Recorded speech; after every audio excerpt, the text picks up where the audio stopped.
Johannesburg. This is an initiative that's a co-hosted event by GDG Johannesburg and GDG Soweto. I'll be your program director. This is just a snapshot of the program. So we've got 4 speakers, and this is based on Google I/O. So the main things being your web, AI, cloud, and mobile. So I'm going to kick things off with a welcome note from Simon from GDG Soweto. Then we're going to have our first speaker. Now, how it's going to work is that each speaker will speak for about 15 minutes or so. Then there'll be 5 minutes question time. If we don't get to you for any reason, please note that there will be a networking session straight afterwards. So do not be discouraged. After the 2 speakers have spoken, we'll have a refreshment break. We'll have some eats and some drinks. And then straight after that, we'll have a quiz time. And there will be prizes up for grabs during that quiz time. And thereafter, we'll have our other 2 speakers. And then we'll close it off, and then we'll have a networking session. Okay. So I'm going to try and keep it tight. I'm going to give it over to Simon. We are slightly a few minutes late, but we'll try catch up with the time. So I really do hope that you enjoy and that it is a learning curve for you. And please note down any questions you may have, and do pay attention for the quiz time as well. Thank you very much.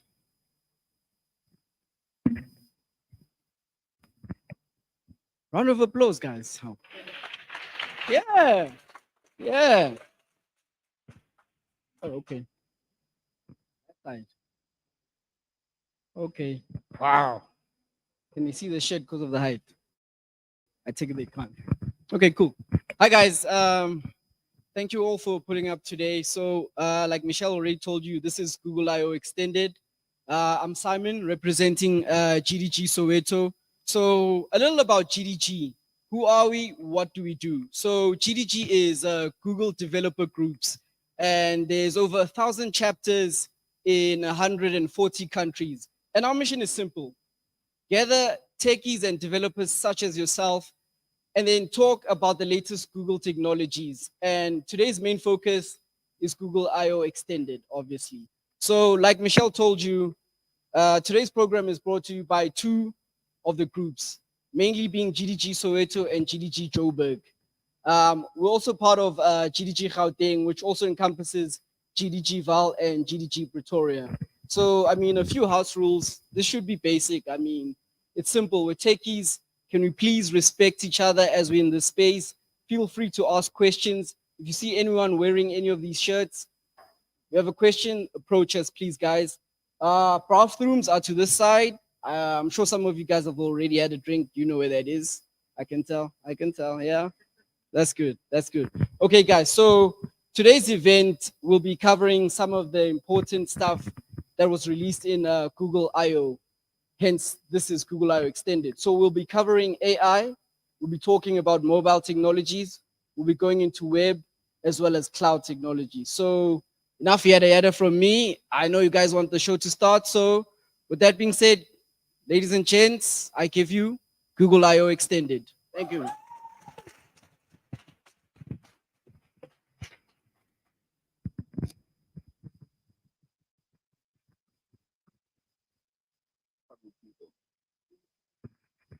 Okay, so our first speaker will be Hugo, a machine learning expert.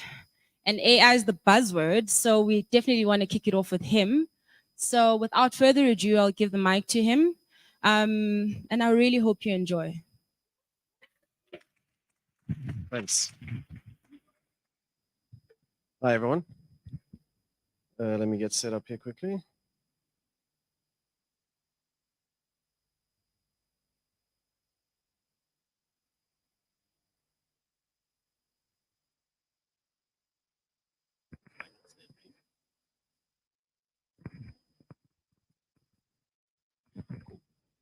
Does it work?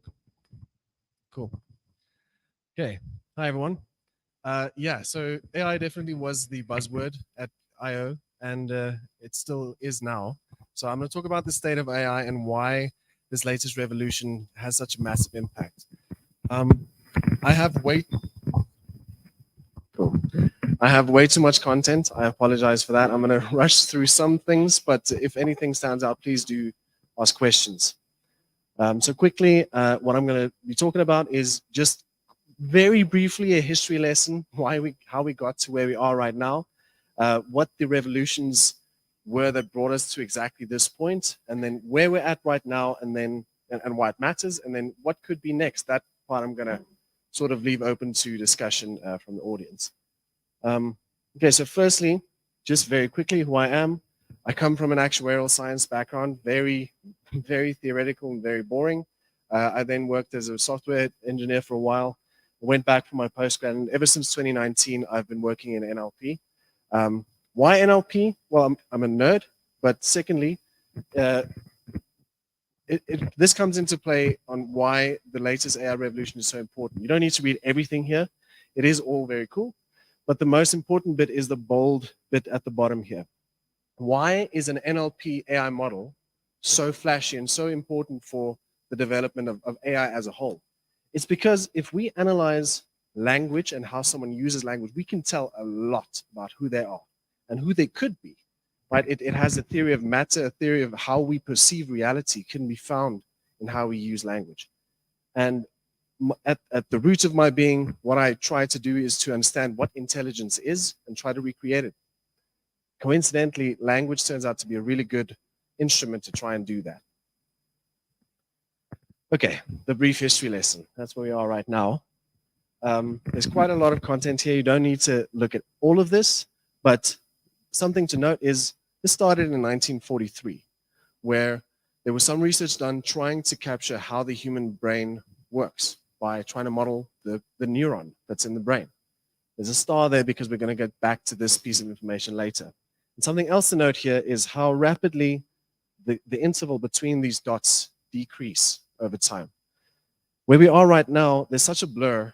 Like every day, a revolutionary research paper is coming out. It's super difficult to keep up to date with what's happening. That's exciting, and it's also scary for multiple reasons.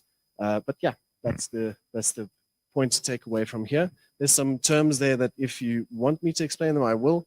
But the models that we're looking at nowadays are a combination of semi-supervised training and reinforcement learning. So semi-supervised to get some intelligence, and then reinforcement learning to align that intelligence with what I expect it to do and how I expect it to behave, so I can derive value from those models.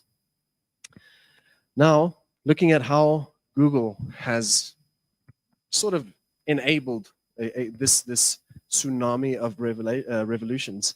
The paper that started it all was called Attention is All You Need. It was a paper published in 2017 by a group of people from Google that introduced the transformer architecture. Now, ChatGPT, Bard, Palm, all these models are transformer models. But not only that, there are also audio models or transcription models that also utilize this transformer architecture. BERT was super important as well. That was the first time where these kinds of models were started to be used in the Google search engine. As an example, BERT is the model that gives you your search results. And they implemented in 2018 already. Working up to where we are right now, we have these huge models that we call foundational models, where Palm and Bard fit in, that we just fine tune. An individual like me, it's sort of infeasible to think that I can train a model like Palm, right? It's just too expensive. There's just too much data required.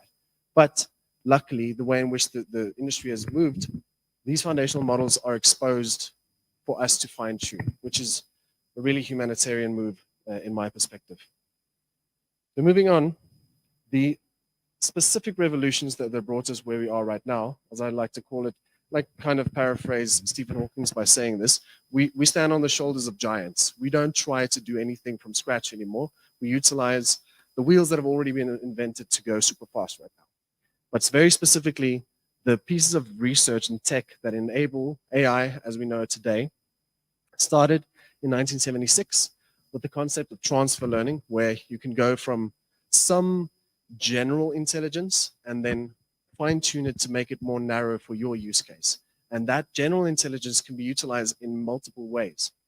It's not a new idea, clearly, but it has found some new traction nowadays.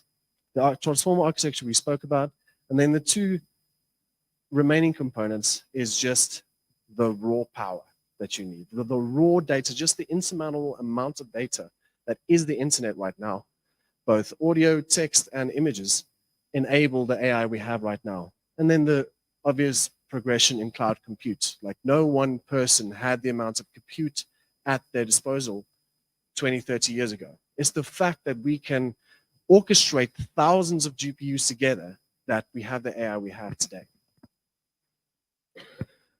Okay, so in this slide, this is again showing how we got to where we are today. If we look at the model size, this is going to be important in a bit for the next slide as well.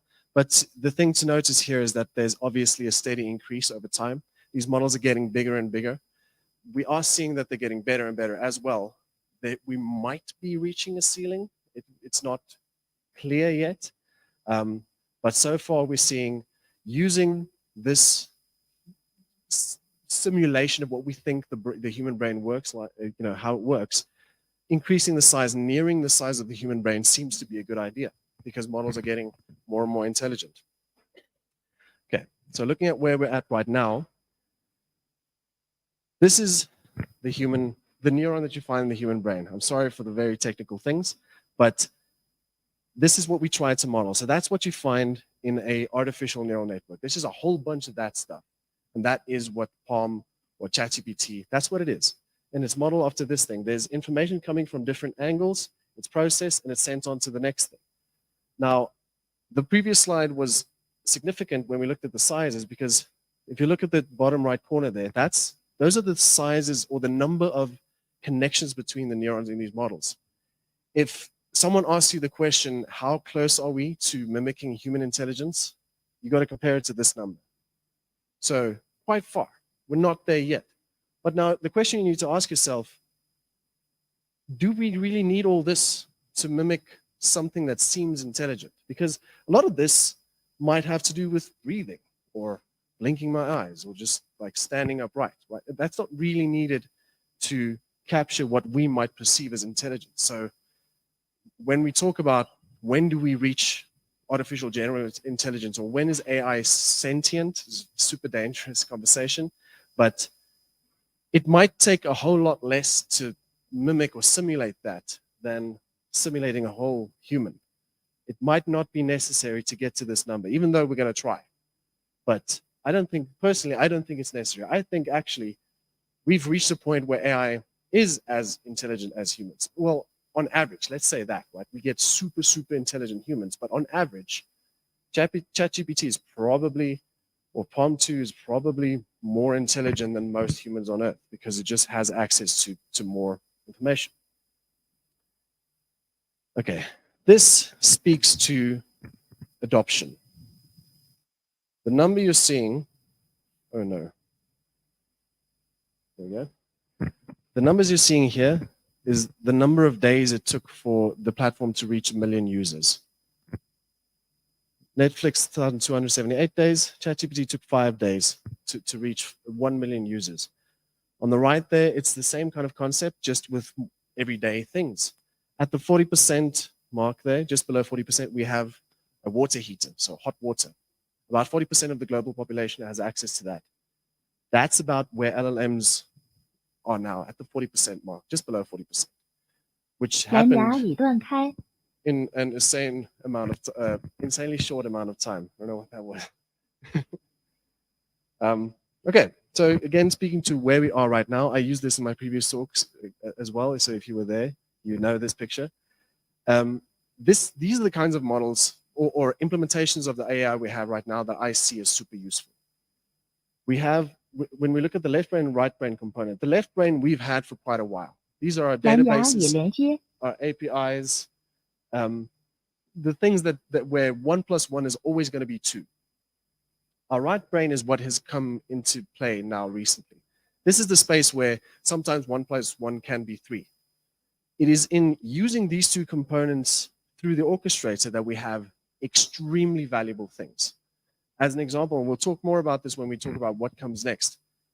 If I can imagine a future very soon where I have a financial advisor on my phone that has access to my financial statements, that has access to stock markets, but also knows me, right? It also has my location data. It knows where I go and where I spend my money. So it can tell me what is a better way to spend my money, or where, what are the dangerous things I'm doing. At a higher level, what this enables is this kind of architecture. This architecture you find in any organization, any industry. There's some core system that contains your internal data. You have a workforce that accesses and utilizes those core systems.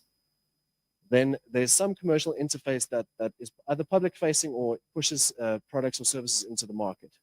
Where these dotted lines are is where generative AI can make a massive difference.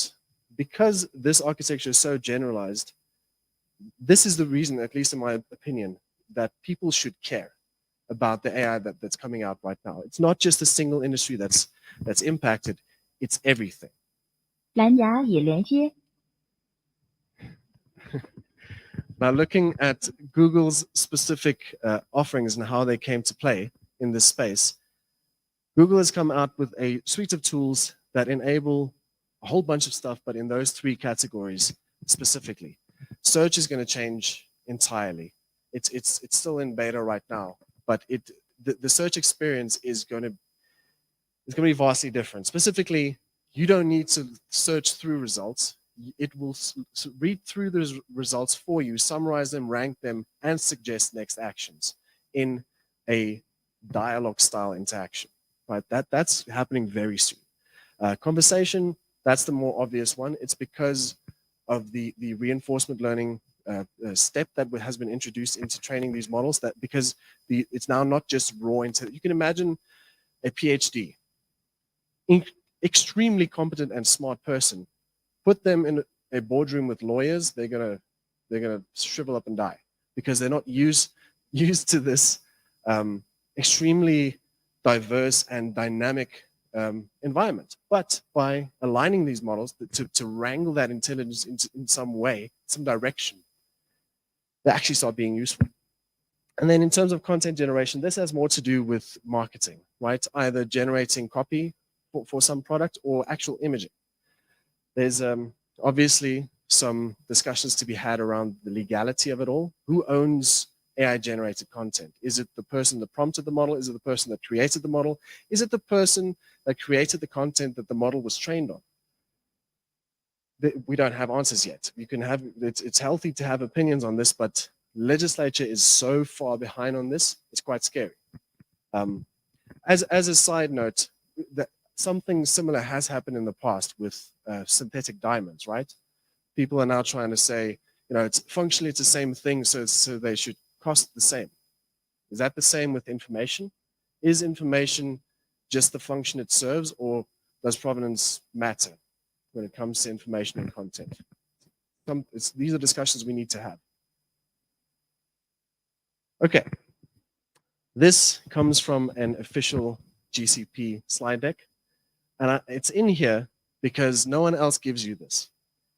OpenAI certainly does not give you this. If you want to use OpenAI like in a real way, like in an enterprise setting, you need to send data over the public internet, which that's not secure, right? No one wants. I don't want to send my financial and like sensitive data over the public internet.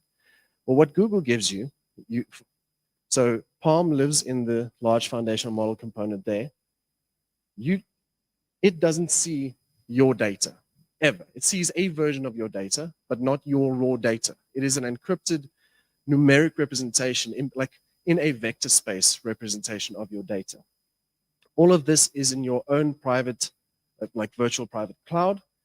And when you fine tune the model to do the thing that you find it useful for, it is within an enclosed environment using your personalized adapter. There's a lot of fears around LLMs and how it could be used at an enterprise scale.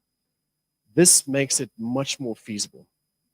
Firstly, because of the obvious engineering reasons, it's safe, it's secured, it's encrypted, but also in a data governance perspective, right? Because I know what's going in and what's coming out and I have control over that, I can use this. And when mistakes are made, I can trace it back to know why mistakes are made.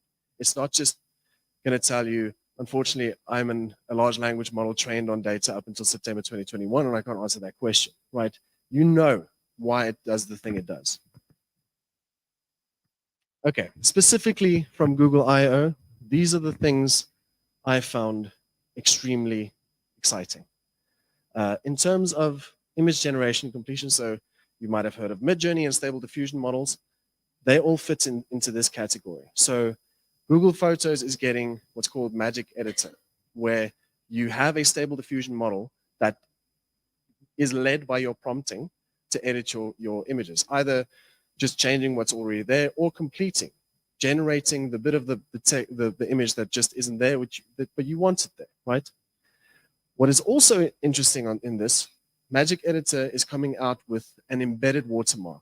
So Google has identified the problem of provenance, and they've said all of the images that are going to be generated by their products will be watermarked. It will have embedded metadata. So no one will ever be able to lie about where this content came from. In terms of Google AI, Palm 2 is, so my field of expertise is NLP, so this is where I'm interested in. Right, Palm 2 is an amazing model. It's good at a whole bunch of things, but what makes it so special is the fact that I can fine tune it. OpenAI does not give me that option. I can try and give it a good prompt and try and sort of persuade it to do the thing I want it to do.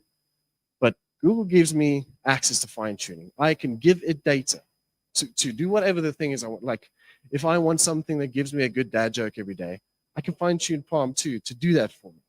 Why is not relevant. I want to do it. Then we have SecPalm and MedPalm. Those are versions of Palm 2 that are fine-tuned on domain-specific data. So either in the security space or in the medical space. I'm a data surgeon, so I am very interested in the MedPalm implementation here because I know how much content she needs to read through to just be sure of herself. Right? She knows a thing, but to tell her superior that she kind of knows a thing takes like a week of research just to be sure. If she has a tool that can help her do that, it's not just helping her, it's helping her patients, right? It trickles down. Google Slides is getting text to image generation as well. So you don't need to go look for stock images to add to your slide decks. You can just prompt the model and it generates based on your existing content, images that you can add to your slide deck. Google Docs is getting what they're calling a sidekick. So that's essentially a writing assistant. At all times, reading through your document, summarizing, producing questions about your document to guide your writing, as well as giving you the capability of chatting with your document. Okay, so I've spoken about how Google Search is going to change. Obviously very exciting. And at the far end there is Vertex AI. So for the more technically inclined, or like people who work in AI and ML, those numbers, obviously, they're great. 80% faster training time, that's kind of unheard of. Project Tailwind, though, it feels like it has gotten less attention than I think it should have gotten. If you've ever worked with a Jupyter Notebook or you've seen what a data scientist does, Project Tailwind is going to supercharge that. It is like Google Docs, Jupyter Notebook, and AutoML in one. So it generates code for you. You type in a heading and it generates code based on what it thinks you want to do with your data.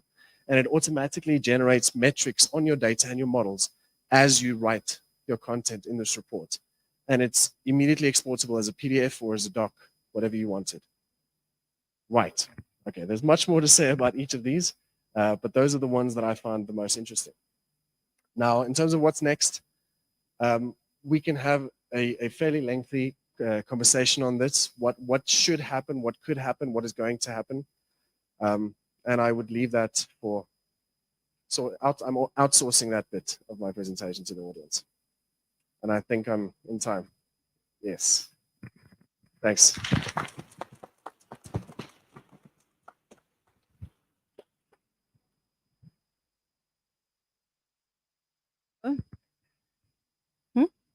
Thanks, Hugo. Okay, so we've got 5 minutes for questions. So if anyone's got a question, got one over there. We'll just limit it to one so we can try and get around the room. Les will take your questions. So I have a bit of a question about how we're going to keep up with AI.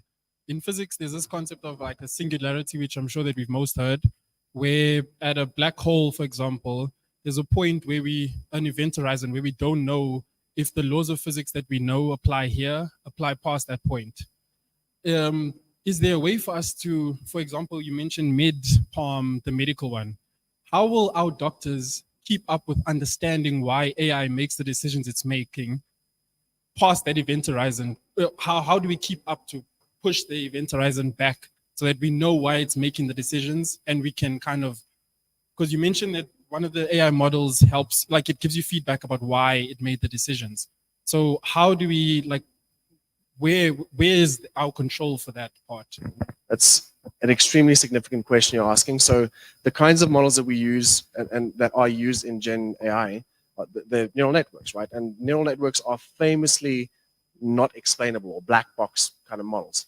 That's really annoying because they're so good at multiple things that we really do need to know why they make the predictions we are making. It's not a solved problem, but I believe personally the way we're going to get to a point where we can explain what these models do, like to the T, right, is by not prohibiting, not keeping these models behind closed doors. Because so that's certainly, let's explore the idea. Like one approach is to keep them behind locked doors. Only like experts are allowed to use these models. Okay, that's certainly an approach, right? Or you can just open source it, have everyone use it, use the entire planet's brain trust to develop this in safer ways. That's personally my favorite approach, is to throw rocks at the idea, see where it breaks and fix it there.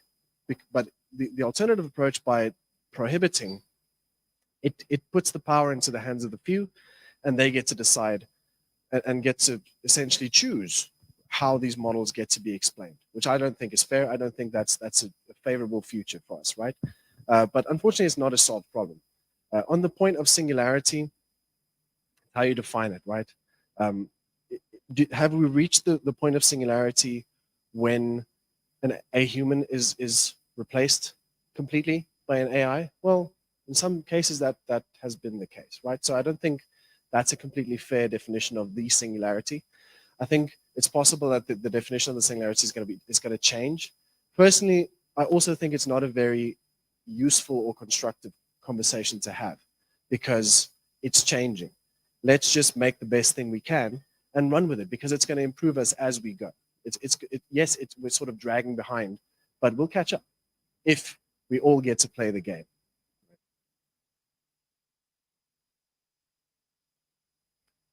They're definitely doing research on it. So there's GPT-0 is something that came out of Stanford, right? It's by far the best approach so far to identify AI generated content.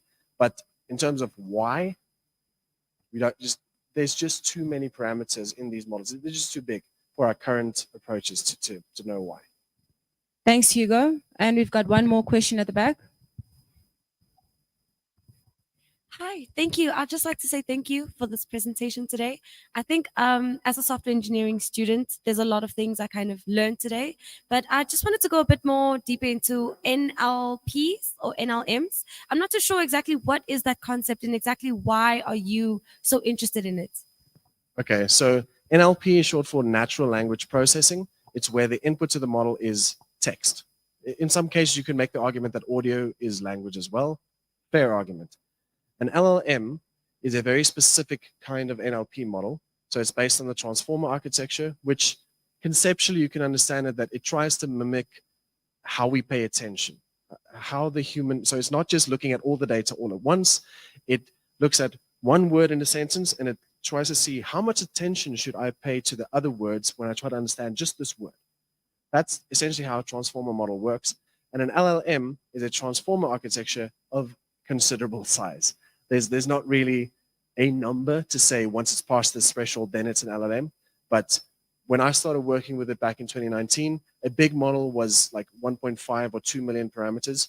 As I showed earlier, we're now in the hundreds of billions of parameters. So, and particularly, I mean, OpenAI has not been transparent about this, but there are estimates that say GPT-4 is about 1.7 trillion, but it's 8 different models helping each other. So rumors, I believe that, but but it's just a rumor. Yeah, so that's what an LLM is. I hope I answered your question. Thank you, Hugo. I shall relieve you. Thank you so much. Thank you. If you have any more questions, please just keep them on for later on. Hugo will still be here. Forget something. Okay, without further ado, I've got Kogeto, who's coming up next. He will be our web speaker. He's also part of GDG Johannesburg. He is our lead, and Lanyard he's been 已断开。 kind enough, well, forced to come and do this part of the session. So I do hope that you enjoy. And please also remember, some of you, we told you as you're coming in that you must retweet GDG Johannesburg and GDG Soweto, and you could be eligible for a draw in a prize. So we are still looking at that. This is throughout the night, so please continue to tweet and tag us as well, and we will announce the winners at the end of the evening.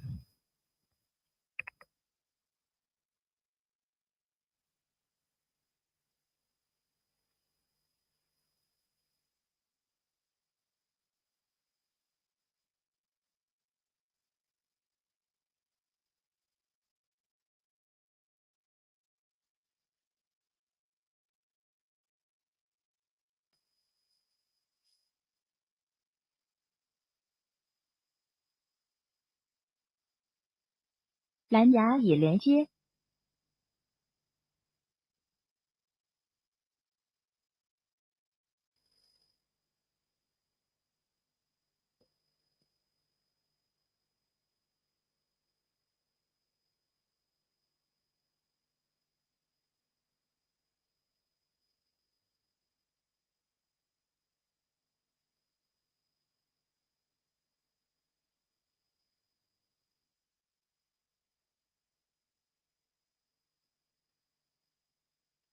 Please be patient. We're having some technical delays.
Sorry about that. While we're fixing the technical difficulties, I'm just going to move on to our next speaker. And it's our mobile speaker. We've got a Google developer expert, PJ, and he's going to tell you more about mobile.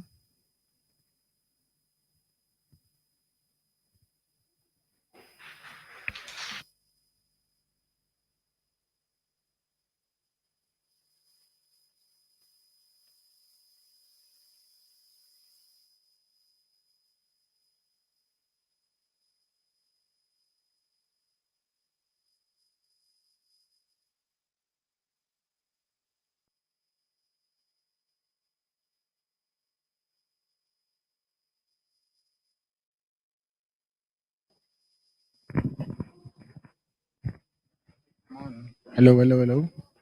Very cool.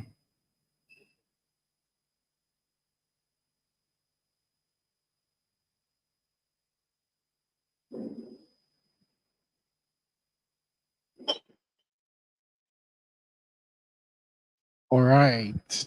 Yeah, I wasn't expecting to talk yet. I thought I was gonna be later, but yeah. Thanks for coming out tonight. I'm gonna be giving a talk about what happened at Google I/O. 20, what is it? What year are we? 2023. Specifically for mobile engineers. Yeah. So just a little bit about me. If you catch me in the streets and you ask me who I am, I'm a wildlife photographer. So this is the photo that I took of an owl. But if you catch me, I guess here I have to tell you that I am an engineer because I have to fund my wildlife photography at some point. So yeah, I'm a principal engineer at Paystack. I'm also a Google developer expert for Firebase. So if you have any questions about Firebase, you can ask me. I might not be able to answer, but I'll try my best to. The stacks that I work on is primarily Android and iOS native, and I do some Firebase stuff. And I have a podcast called Talking with Apples. I haven't made a podcast for probably like 11 months, but I'm recording one tomorrow. So go check it out. It's specifically, there's quite a few episodes, I think like 25 or something. And it's specifically around mobile development. Cool. So I guess the theme around Google I/O this year was pretty much, this video pretty much sums it up, right? I think most people have seen it. Oh, there's no sound. I don't know if you can hear it.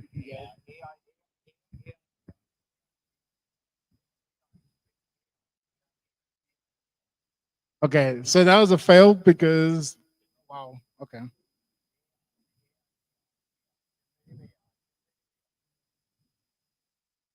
I'm not sure what happened.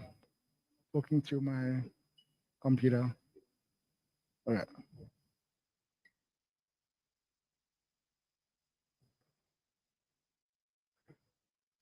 Okay, cool.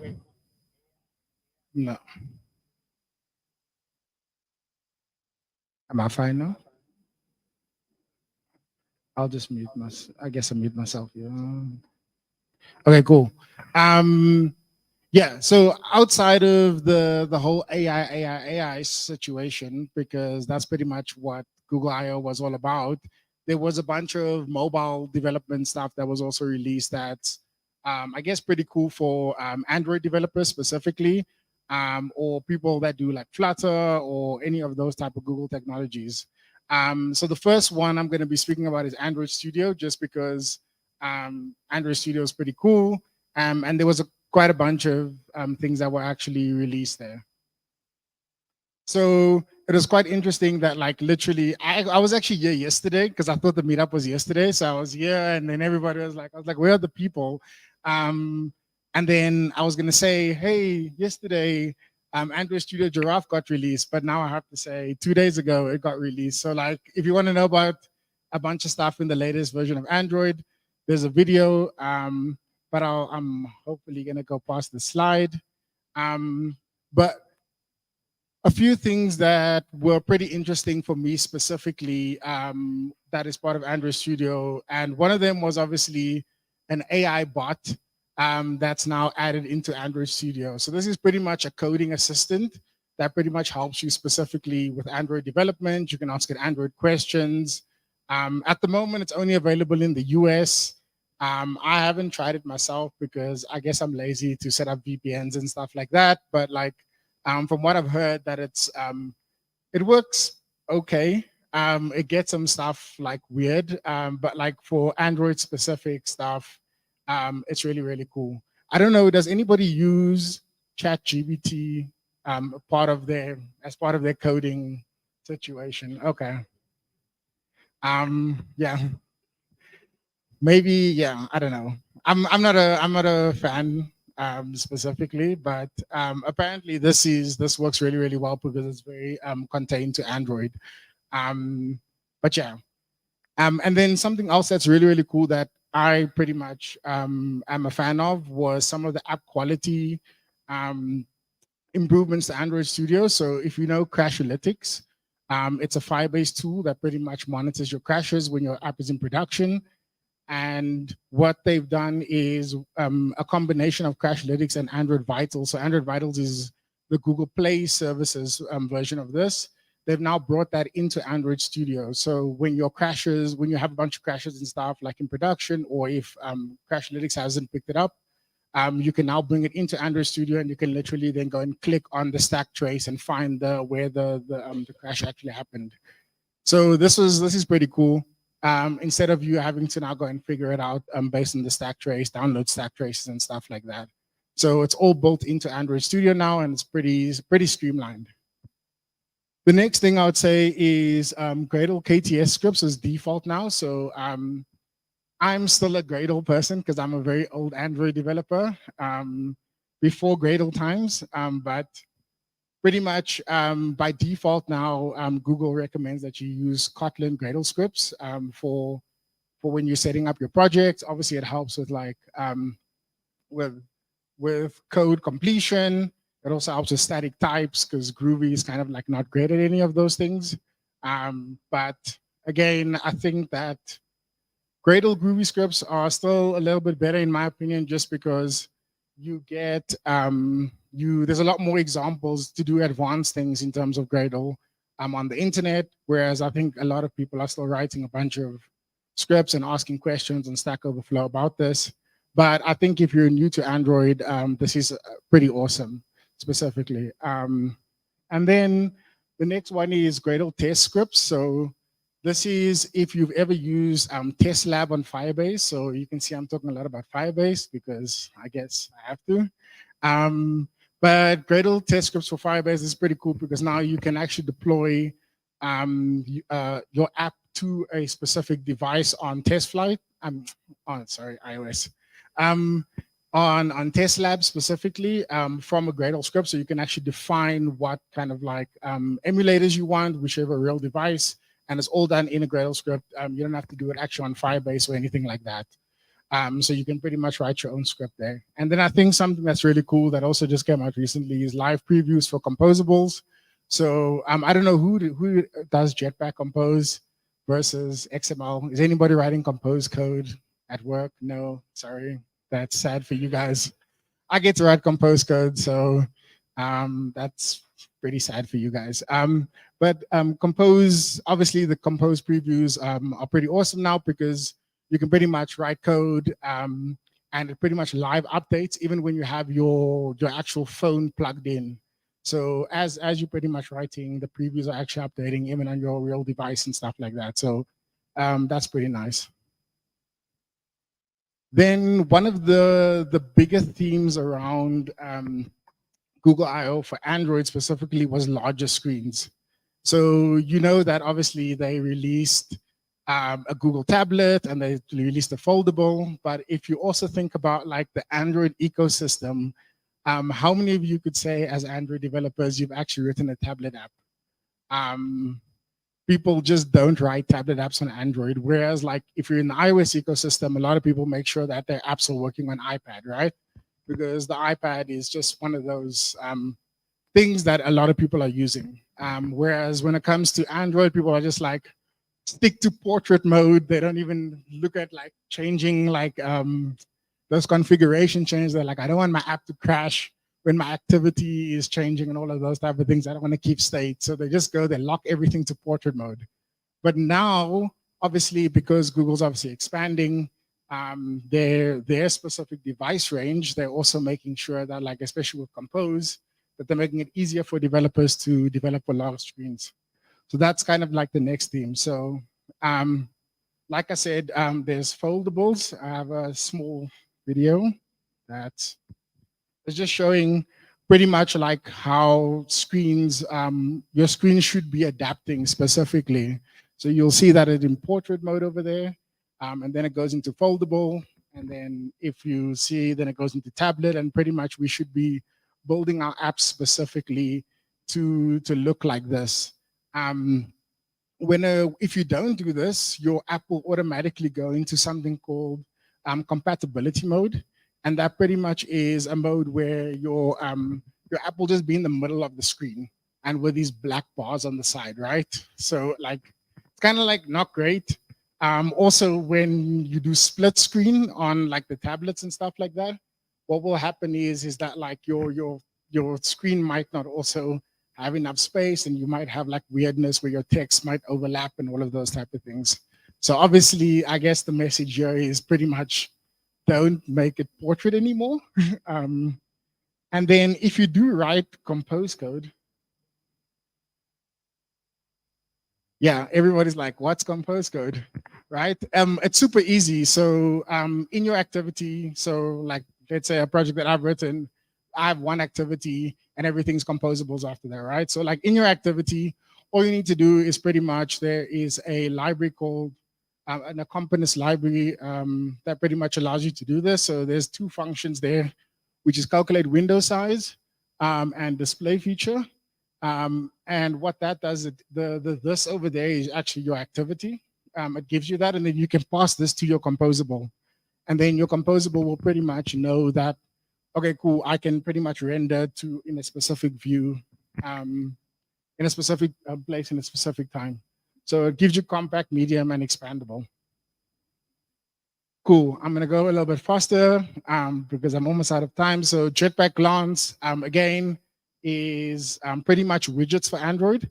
And widgets, it's pretty much like something that's new. Well, it's not really new for Android, it's new for iOS, and iOS made it cool again. And so now obviously Google has decided that, hey, we need to have a glance library, or we need to have a widget library that's actually better. So the glance library is pretty easy to use now for, instead of using remote views that we used to have, you can pretty much use glance, and obviously it's mostly built for composables. So if you have composables, compose code, then you can make widgets really easily. And it's also really, it's kind of like better than the iOS one because they've only released recently where you can actually interact with your widgets and stuff, whereas this comes out of the box like that. Yeah, so like I said, Compose library, it's interactive, it's even scrollable. You can use like columns and stuff like that to pretty much do that. So it's pretty easy to use. Then the last thing that I want to talk about is MediaPipe. So, 蓝牙已断开。 so MediaPipe, I want to give the person its time to talk also. So yeah, MediaPipe is a product from Google where for on-device machine learning. So what MediaPipe pretty much does for us is it takes a bunch of TensorFlow Lite models and creates something called a task. So instead of, I don't know if you sometimes you have like 3 machine learning models that you need to kind of create a specific outcome. What MediaPipe has done is that they've taken a bunch of that and they've actually created these models for you. So if you ever use the magic eraser in Google Photos, it's actually built with MediaPipe because it takes like a segmentation model, then it does some other stuff and does some other stuff to actually get your stuff there. So they have a bunch of stuff, text, images, gesture recognition, all of those type of things. I won't go into it too much. And then MediaPipe Model Maker is just a no-code solution to make models for that. And then We have Media Pipe Studio, which is pretty much the you can go online and actually test all the models that they've actually made and stuff like that. It's with TS, with TensorFlow JS. And then just some honorary mentions is some Firebase remote config, Terraform now for your Firebase project. So you can just create a config and you can use Terraform to pretty much configure all your environments. You can now create your own Firebase extensions, which is quite cool. You can deploy them yourself. Compose for TV, which is really cool. It's in alpha. Stable for Google Maps. And yeah, there's just a bunch of other stuff. I guess I'll share the slides later. But also one honorary mention is the Design Hub, which is really, really cool. And then thank you. That was my TED Talk.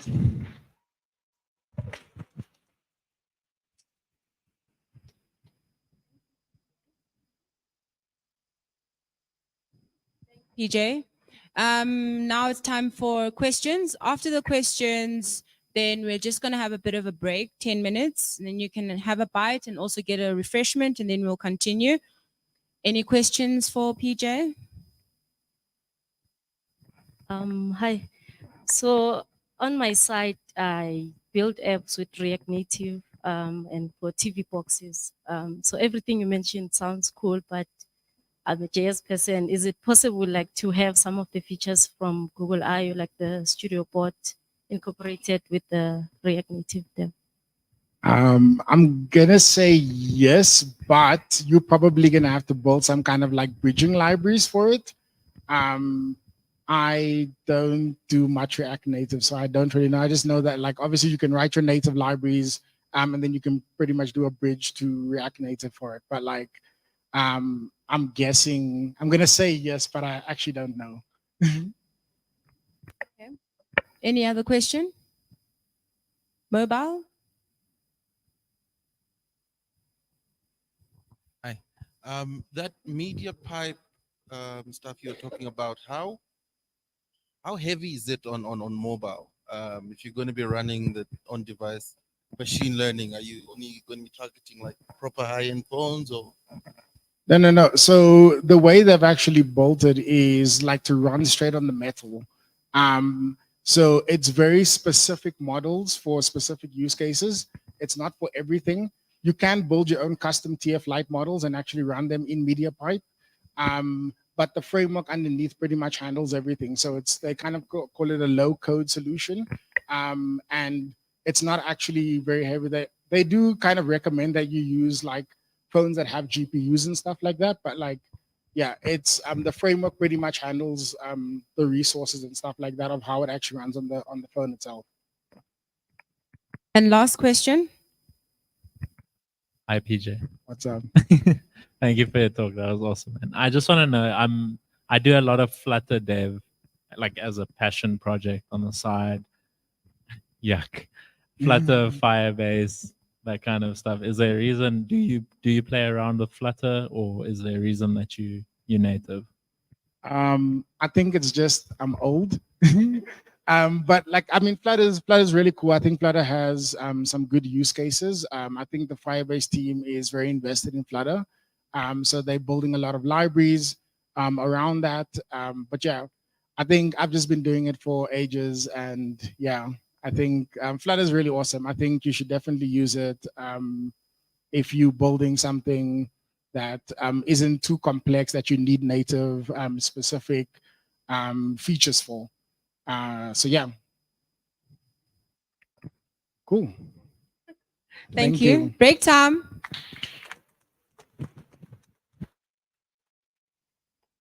We should be back.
something to get spicy. If you're gonna say that in your segment, I'm just gonna announce what you're gonna do.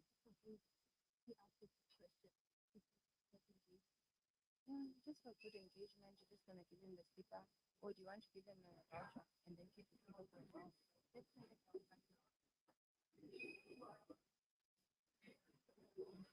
But remember, we said the video will be giving up until the end. Yeah, but now maybe we should remember there's one prize.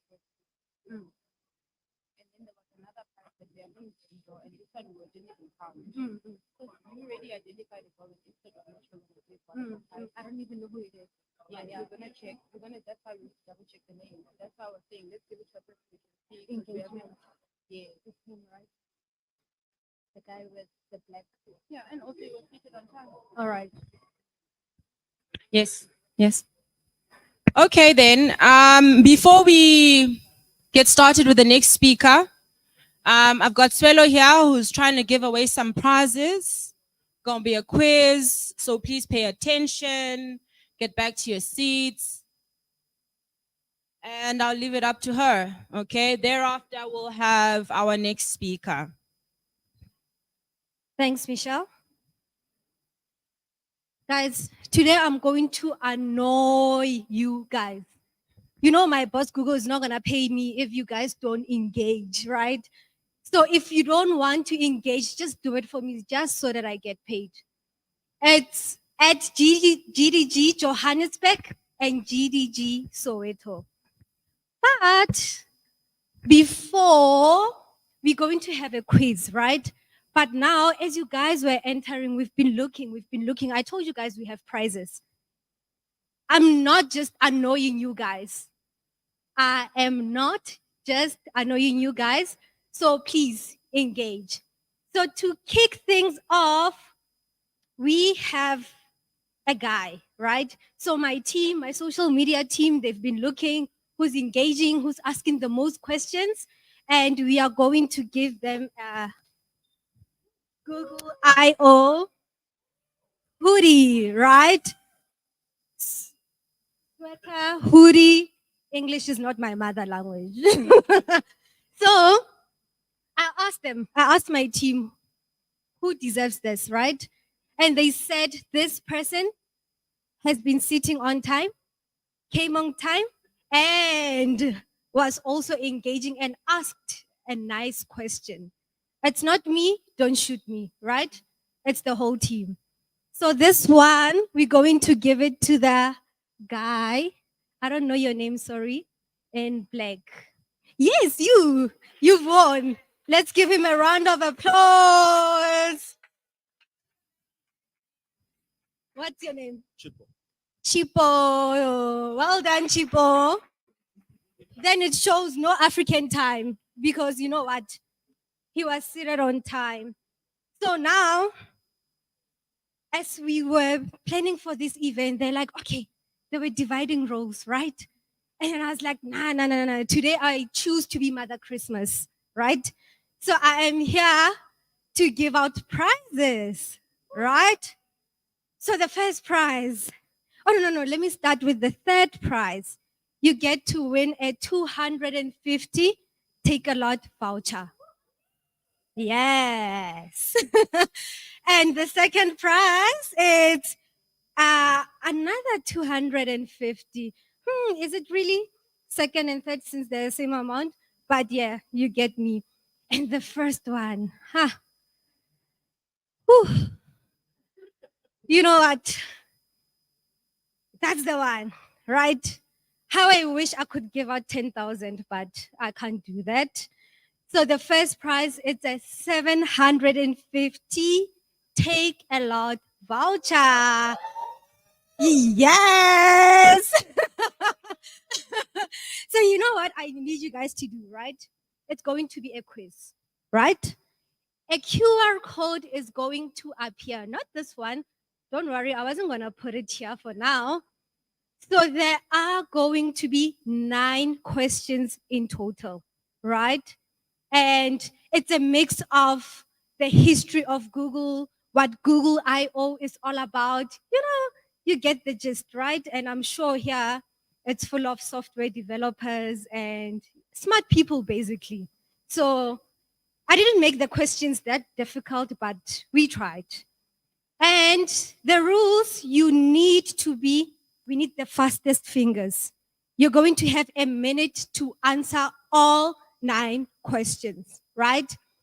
The time is important, and how many you got correct is also important, right?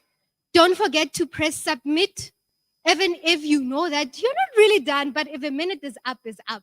So don't forget to press submit. So I will ask my technical team to put on, please take out your phones.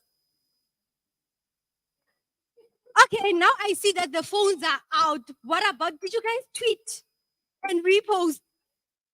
Just because now I'm giving out prizes, everyone's phone is out. All right, phones are out, right? And I'm going to do a countdown. Don't forget the fastest fingers.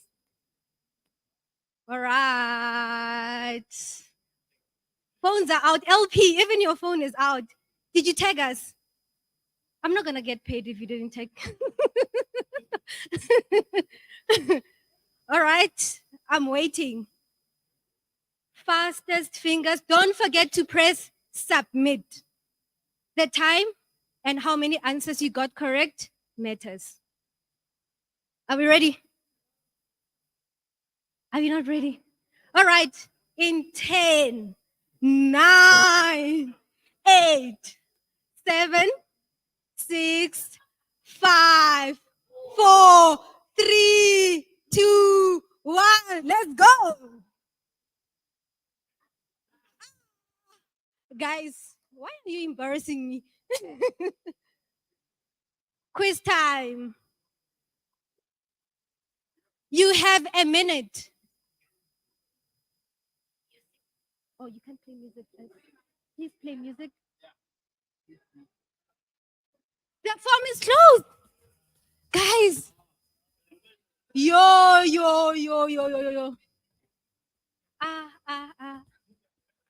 Technical team. Guys, you what? All right, we have gifts. We don't know. Maybe not. Did you tag us? All right, guys, you know what? Without wasting any time, now you know what's going to happen, right? As we fix the QR code, we're going to have our next speaker, who is our lead, guys. So please don't forget to listen attentively and engage. Thank you very much. Koketo, are you ready? In the meantime, guys, let's get Tweeting, tweeting. repost, retweet. Guys, I can't emphasize this enough.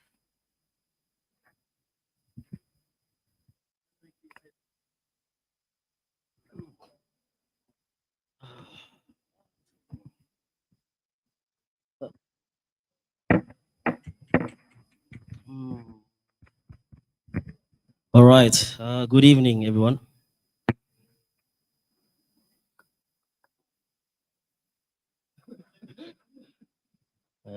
So just please bear with me. I'm not an expert in what sense. I was just forced to be here. So without further ado, let me just continue. All right. Okay, cool.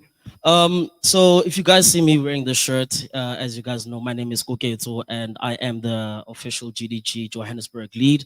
So before I start my talk, thank you so much for coming out. A big shout out to Soweto as well for the collaboration. But I hope you guys have been having a great fun, and please make sure you guys follow us on all social media platforms. We do try to host these kind of events sort of like on a monthly basis. But yeah, so my talk is actually called the Marvel of Web Technologies. So basically, I'm just going to be taking you through a journey of how web development actually comes to play, right? So from the beginning where we are and actually looking at the future of it. So without further ado, so my agenda for today is that I'll be just doing an introduction, talking about who I am, what exactly is web technologies, and then talking about web architecture as well as web history, right? So where we come from. I'll be also talking about the roadmap of becoming an ultimate expert in the web development space, as well as just talking about some topics that Google I/O has mentioned in terms of all things web. And then in closing, I'll be just talking about, thank you, Lord Shedding. Oh, okay. So, yeah. So, and then in closing, I'll just be talking about web technologies, looking at it from an expert perspective and what to expect in the web in the future. All right. So, without further ado, as I said, my name is Koke. So, these are some of the accolades by qualification. I've got a BSc, but my current role is that I work as a software specialist at MTN. So, guys, if your airtime gets lost or your data, please don't call me. Other than that, some of my, I'm an avid gamer. I'm also just part of some ambassadors such as Microsoft and Google and whatnot. But this talk is not about me. It's all about obviously talking about what exactly is web technologies. So when we think about the term web technologies, right? So obviously I know that we've got some developers in the house, but if you actually talk about what does comprises of web technologies, it's basically a combination of tools as well as languages, protocols, as well as creating and maintaining of all things that are web applications as well as mobile applications, right? So if you're thinking about how you build your website, I know there was a lady somewhere here who built a website. So it all boils down to the technologies that you'll be using in terms of creating and building your websites. But essentially, it's all about facilitate. The most important thing we need to realize about web technologies is how users can actually communicate with our web applications. So let's talk about the common ones that we actually know, right? So obviously HTML, which the best programming language was ever invented is HTML, right? Right. So yeah. So basically, the HTML is basically known as the fundamentals of the building blocks of how to actually create your website. And then we have something called CSS, which is more of the decorative side of things, right? Obviously, making things look pretty and so forth. And then last but not least, we have JavaScript. So I call these the three musketeers, where in terms of if you really want to have an interactive website, we have something called HTML, CSS, and JavaScript. But obviously, then we move on to more sophisticated things like front end and back end. So I will be talking more about those, the difference and in much sense. And everybody knows in the room that obviously React is the best front end framework. And everybody knows that Python is the best back end technology in the world. All right, so let's then talk about, let's take it back to the genesis of how web development was actually developed, right? So let's look at the architecture about it, as well as the history of the World Wide Web. Funny story is that I used to actually teach small kids how to code. So I once asked them, what does www stand for? And someone just said, it's .com. So talk about the .com as that we know that early in the early 80s. I know there's a lot of 2000s here, so you guys won't probably know about the technologies I'm going to be talking about. But just looking back at obviously the plethora and obviously how the history of the World Wide Web is, most of us actually were quite familiar with the web in terms of, especially after the 94 era, right? So this is where web technologies was actually now came in. And then just after that, we had things like Netscape, which was obviously published by Microsoft and so forth. So, and then in the 90s, that's where we had the .com era, right? So we had google.com, everything was .com. If you had a website and it had a .com, obviously we had a boom in the Silicon Valley. You'd make millions, and then after 2, 3, 4 years down the line, your company goes synced, right? But now we obviously moved into Web 2.0, which is basically when you had your VGA cameras, those flip phones. That's when Web 2.0 was then. But then after the early 2000s is where mobile development came into play, and actually we see now more integration and more growth in the web space. So the most important thing we need to know about in terms of how mobile development as well as web development came about is that there's two things. It's about responsiveness and speed, right? So now let's look more into detail in terms of more web architecture. So I spoke about the first three musketeers, right? So it's HTML, CSS, and JavaScript. So then we have frameworks such as React, we have Angular, we have Vue. Then we have backend technologies, which is Ruby on Rails, we have Python, as well as Node.js. But then we also have to look into other components such as WebSockets, web services, as well as APIs and web hosting. So if you guys don't know what I'm really talking about, this is where I think the expert stuff comes in, right? So API just generally means is that you trying to communicate with a sort of like a database that holds information that you can actually interact either with your app or application. All right. So let me then give you a brief walkthrough of how to become an actual web expert. Let me just say this is like a personal touch to me as well, because it is a personal roadmap that I took as well. But as I said, I wouldn't really consider myself as an expert, but let me just give it a go. So what exactly would you define as an expert, right? It would mean someone that actually performs at a very high level professionally, that has an in-depth knowledge in terms of really knowing the fundamentals of what I actually talk about, right? So you have to be really proficient in terms of HTML, CSS, and JavaScript. Then after you, then obviously branch off into the kind of frameworks we have. So there's difference between libraries and frameworks. So I know that Angular, it's actually more of a framework, and React is more of a library. I think Vue is also a framework, if I'm not mistaken. But basically, nowadays, the market value is looking at those three. I personally use React on a day-to-day basis. And yeah, I would say it is definitely the best. And then obviously we have backend, right? So backend actually helps us in terms of integrating with databases, even integrating with the cloud, right? So we have things like Python, SQL, and so forth. And then another thing that is that we have something called version control, but I'm gonna just dive a bit deeper a bit later into that. So another thing about being an expert is that I would highly recommend you start building projects, right? When you build projects, this actually gives companies confidence in terms of if you're trying to apply for jobs, and especially in a place where you don't have a certification or a degree, right? So obviously, if you're trying to present yourself in terms of a company that you want to work for, it will always, benefit you into having a portfolio that showcases the work that you've done. And then more importantly is that you obviously gain more industry experience, right? And I would couple that with also gaining some certifications, because nowadays, in terms of with cloud growing and everything, you're not going to really learn that at UJ and Wits, right? Well, I'm not quite sure, but obviously we have AWS and Azure that offer these kind of services and so forth. And obviously, closing is that you have to have a continuous hunger for growth, right? So technologies are always growing. There's always going to be a new framework. There's always going to be a React point 6 point something, React point 7 point whatever, right? So it's always important to stay relevant in those senses. Right. So now let's look at more of what Google I/O actually covered in terms of web development. I know PJ said that the biggest emphasis this year was all about AI, AI, AI. So I think I've got like the very least pointers. But definitely what Google mentioned was that it's Google has something called WebAssembly, which is, I wouldn't say it's a programming language, but it also helps you to obviously have like a high level of execution in terms of web code, right? So another thing that's quite powerful is web GPU. I think some of you guys actually know what web GPU is all about. And one of my favorite is, and I think most of us actually use Google Chrome DevTools, right? So these are more of like extensions that actually help you as a developer in terms of how to read code, how to execute code, how to manipulate code, as well as code code maintenance. That's it. And then last but not least, I want to just touch about Google Firebase, where obviously it's basically a platform that Google offers us in that we can use it in terms of databases, real-time execution, even hosting your websites for free, right?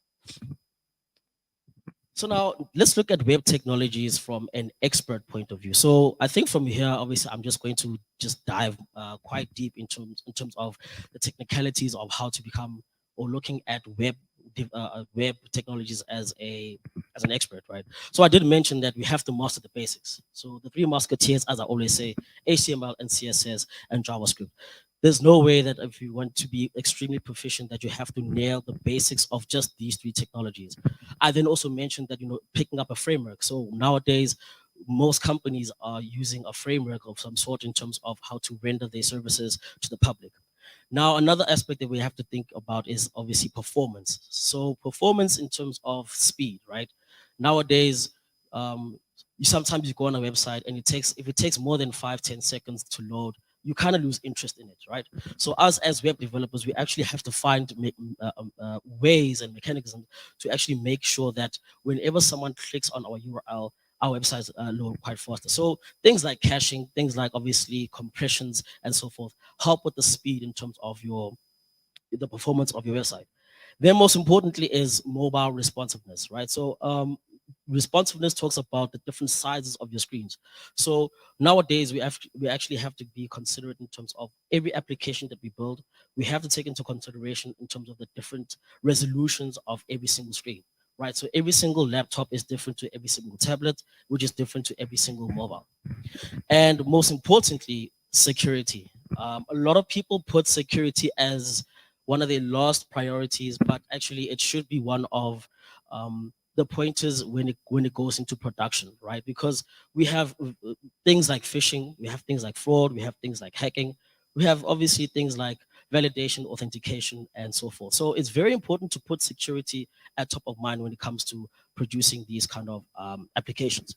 And then lastly, we have things like Web3 as well as third-party APIs. So APIs, as I did explain, is that you are then leveraging information that is actually accessed in terms of another domain. It's either from a private source or a public source. Okay.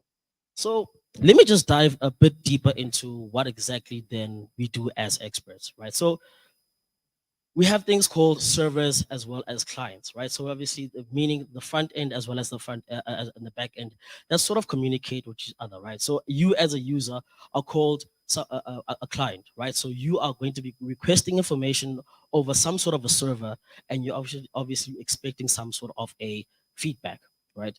Documentation. I know developers hate documentation, but it's quite important, especially when you start building legacy code, right?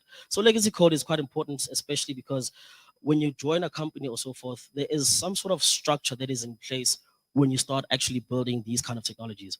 Version control. This is also something that a lot of developers kind of sleep on, because it's quite important if you're working on a team, how to work with merging projects, how to do PRs, which is like a pull request or a peer request, right? So it's quite important to know how your version control actually works. Then we have something called CI and CD, which is continuous integration and continuous development. So usually when we, in a professional sense, we have something called sprints, or you have something called scrums, or you have some sort of architectural way of how to execute software. And this is how you obviously maintain and track your progress within the development process, right? So some companies, they work on weekly sprints, 2 weekly sprints, but it's something called, it's continuous. So continuous means that either new features are going to be added or actually have to be modified. Another thing that is quite new is called DevOps, development and operations. So DevOps is also, it works a lot with the development side of things, as well as how things actually move within the product phase or the product life cycle, right? So we have things called pipelines. So pipelines would also actually keep track in terms of how you guys are actually developing these applications. Diving even deeper, we even look into dev environments, right? So we have things like staging and production and so forth. And obviously we have cloud technology and storage, right? So possibly you guys might be using AWS as, sorry, GCP, you're right. GCP as a data source, right?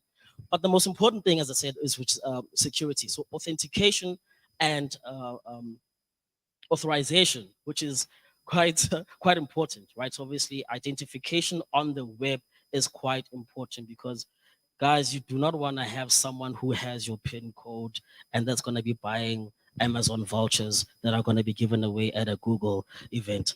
But anyway, moving swiftly right along. And so in my last closing chapter is that let's look at now how does the future of web development looking at whole, right? So I think you guys might have heard some of these buzzwords, but I'm just going to give you quite a brief description. So Web 3.0, right? So a lot of people are using these. You remember when the fourth industrial revolution came out? So we also have like tech buzzwords that actually came out. So basically what Web3 is all about is actually leveraging what AI actually has for us, right? So we are using the capabilities of natural processing and so forth. So obviously to actually have more of a tailored more experience, right? And then we have something called progressive web apps, which sort of actually goes to the point where I said it's all about continuous development and continuous integration. And then gamification. So for the gamers out there, nowadays, a lot of people are trying to introduce gaming in terms of education, in terms of learning, and in terms of building, right? And then we have things like augmentation reality and virtual reality, where we actually try to enhance a 3D feel in terms of how you actually interact with the software. We also have blockchain interaction, right? So blockchain in terms of how you make payments, in terms of how to purchase things. We're obviously trying to decentralize everything, this is another topic of another day, honestly. And then most importantly, what I want to actually touch on is that this is something I'm actually working on as well. It's cross-platform, right? So we want to now start building applications that can handle both the web as well as the mobile, right? And also looking at that can support Windows, that can support iOS, that can support all of these other things that we're looking at. And obviously, lastly, is that IoT, right? So back in the day, we used to have Internet of People, but now we have Internet of Things, where things are now communicating with each other. I mean, I feel like our devices are having more conversations than we actually have them with each other nowadays. And last but not least, thank you very much, ladies and gentlemen. Yeah, thank you.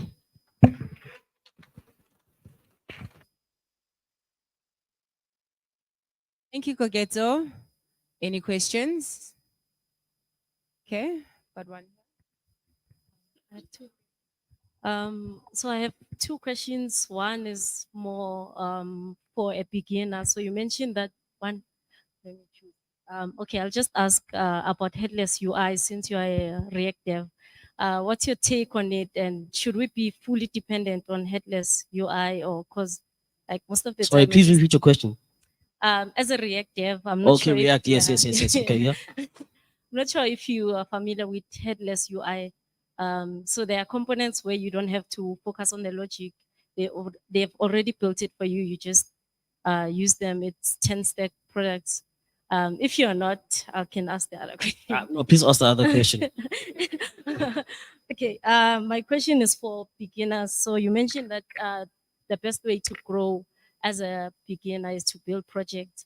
My question is, how important is innovation in terms of those projects? Because most of the times we are stuck in building like clones, projects that are already there. Should we try like to be innovative in the projects that we build or not?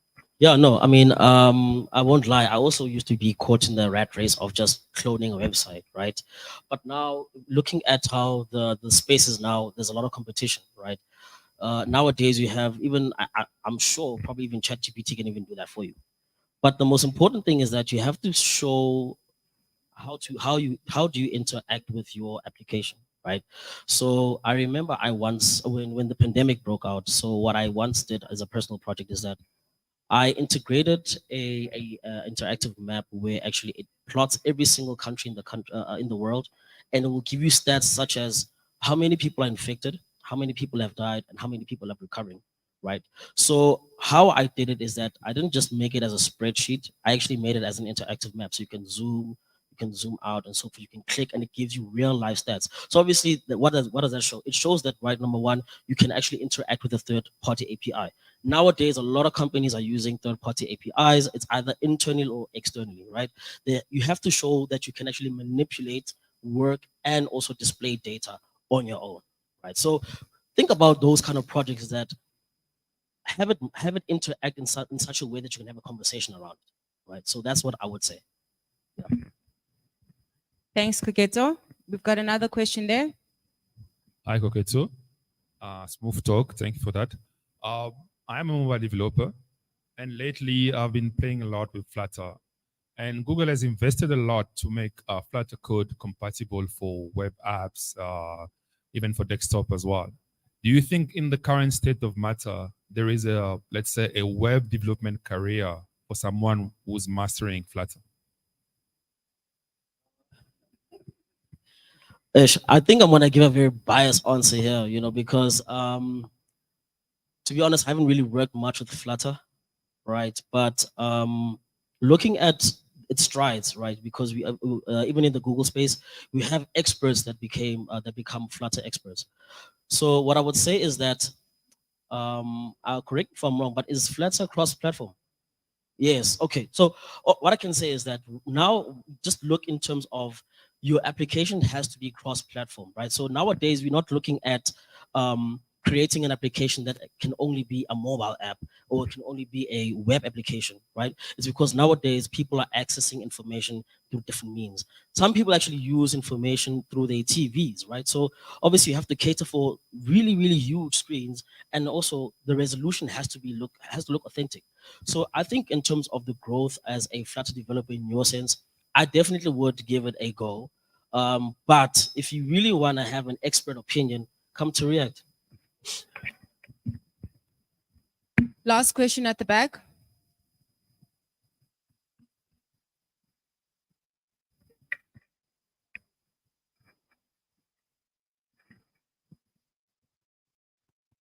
Hello, thanks for the talk.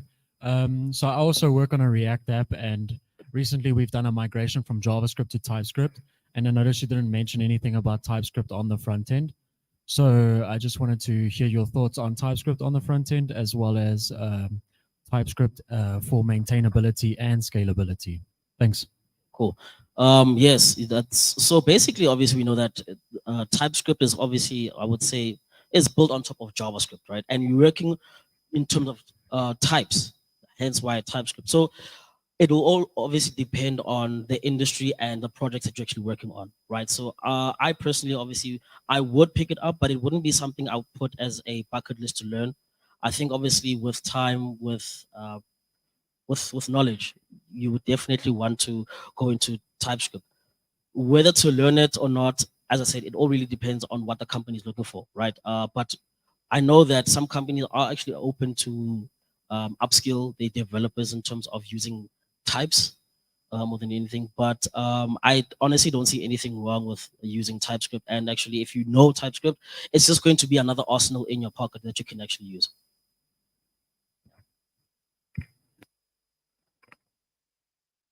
Very much, Koketo.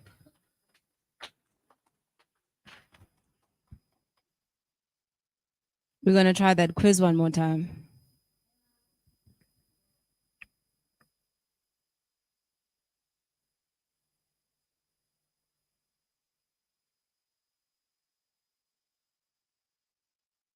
All right. I'm back. Right? Listen. So we're going to try this again, right? Phones out. Phones out, everyone. We're going to do it again, right? Michelle, you let me know when the QR code is up. Okay, the QR code is up. I'm not going to do the countdown. It's late now.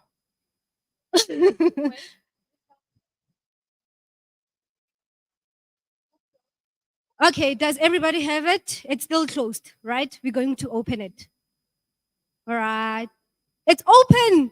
Yo, technical team. Hey. Go.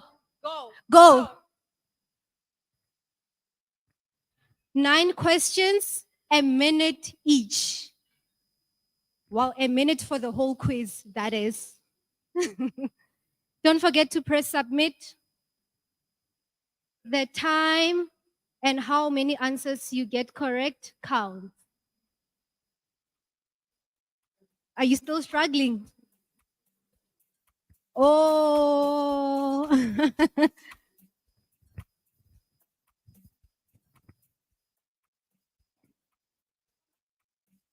Form is still closed.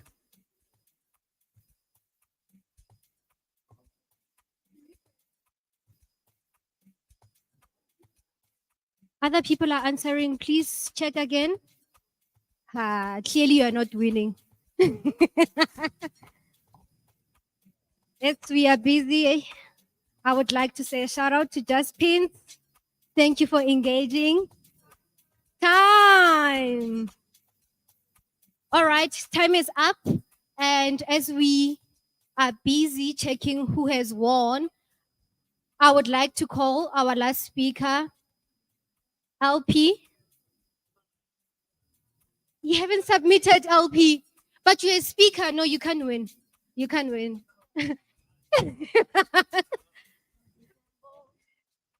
Ladies and gentlemen,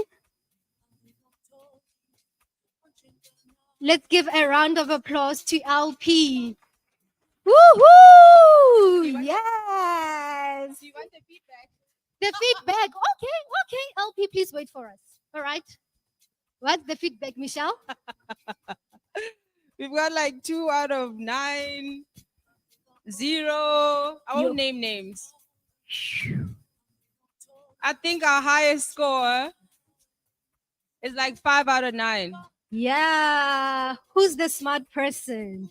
Let me check. Or should we go from number 3 to Number 1? 3. Yes. Okay.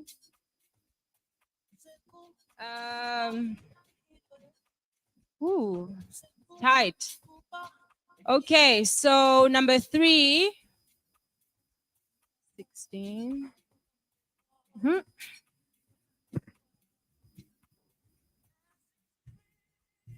Do we have a time, Michelle? No, I've got it figured. I'm just trying to get the name. You can't enter LP. Jabulani. Jabulani, where's Jabulani? Oh, yes. That's the third prize, right? Yes. Yes. It's a 250 take a lot voucher. We're going to give it to you. Right. Number 2, Michelle. Number 2. Number 2. Yeah.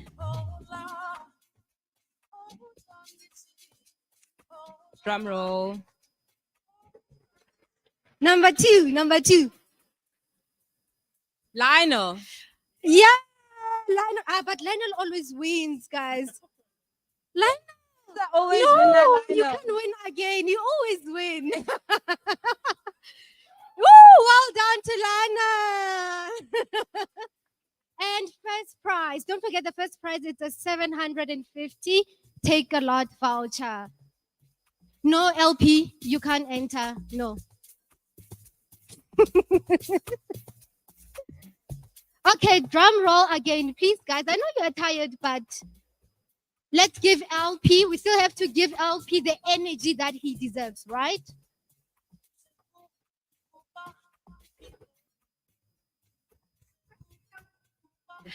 No. It's not LP. No. It's not LP. LP is not winning. Yeah. Okay, maybe Michelle, LP can choose a person since he won, right? I tried. I tried. Tabang, number 1. LP, please choose a person. No. LP is not winning. Okay, you guys had that right.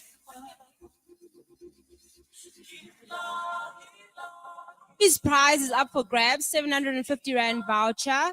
Please pay attention. I'll ask the question. Thank you, guys. And that is on Mother Christmas. Thank you.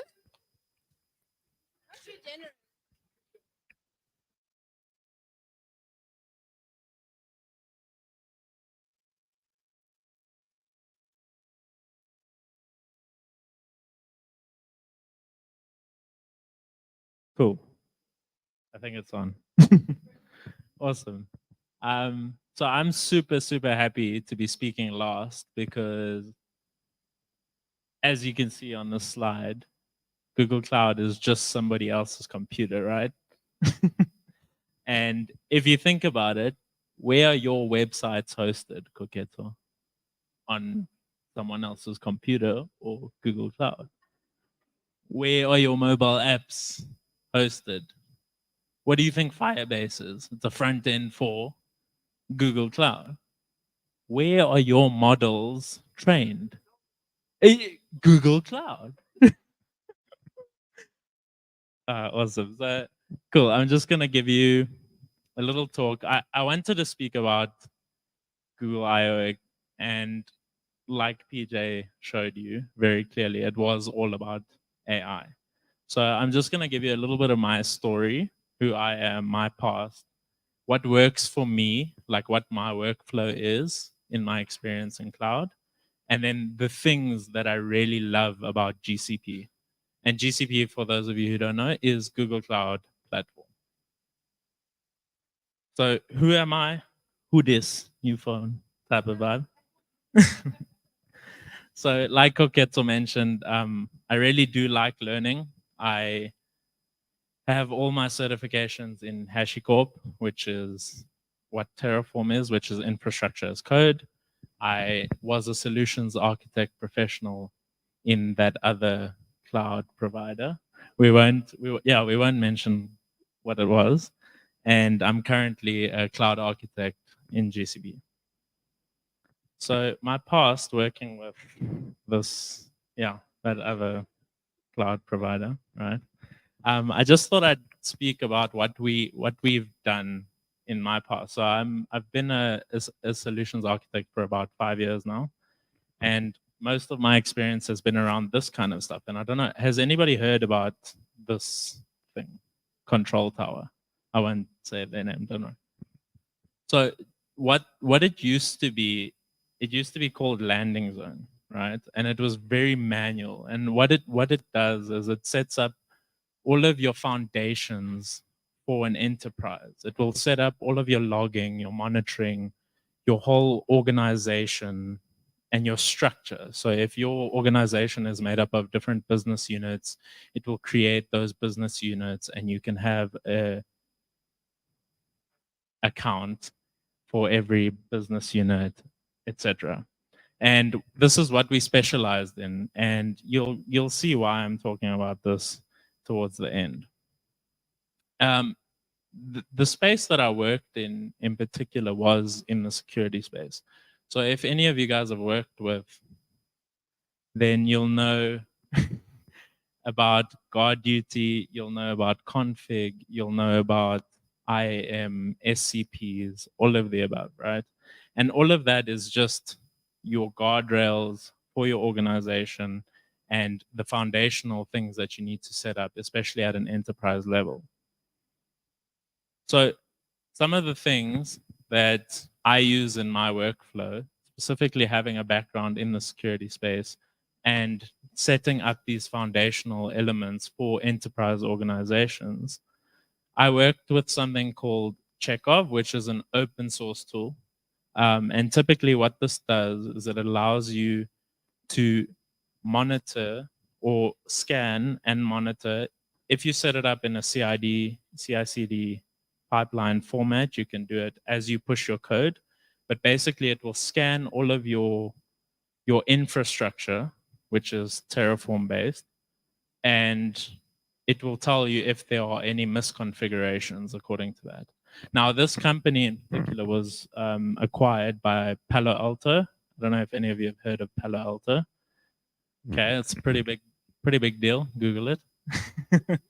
And I mean, it just shows how big this kind of tool has become, because at an enterprise level, what you want is not to do these scans retroactively, but you actually want to scan your infrastructure as code while you're writing it. So it kind of takes the power of security back into the developer. And this is what Koketso mentioned. Like what we typically see in enterprise organizations is that security is always an afterthought. And using something like this in your pipeline or in your development phase, you're actually solving for that in real time. Another thing Koketso also mentioned is developers hate documentation. So there's also another tool called Terraform Docs, which is also a CLI-based tool, but you can add it to your workflow. And this is something that will basically tell people how to use your Terraform code, your Terraform module. If you see this little video over here, I use something called ZSH, which is just the terminal. But I've set up a shortcut to create a Terraform module, and you just give it a name. And basically, it will set up the foundation and the skeleton for your Terraform modules. And now that I look at everyone's faces, I realize that I didn't explain what Terraform is, and I'm so sorry. Does anyone know what Terraform is? Yeah? you even mentioned it, PJ. I was really excited about that. Terraform for Firebase. So basically, it's infrastructure as code. So it allows you to deploy your entire infrastructure and your architecture using code. So you're not just clicking in the console, and you don't know, like, if you go like clicked around Google Cloud Console and he created a website, and then Hugo leaves the company, nobody can maintain it because nobody knows like what he did.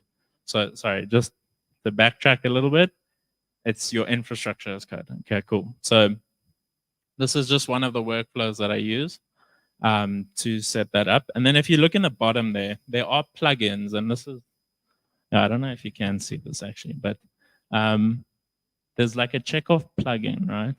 And this allows you to add an API key, which will, like I said, monitor your infrastructure as you write it. So if there is something that is unencrypted or something that was misconfigured, it will tell you while you're writing your code. It will highlight it and say, this is bad, do better, be better.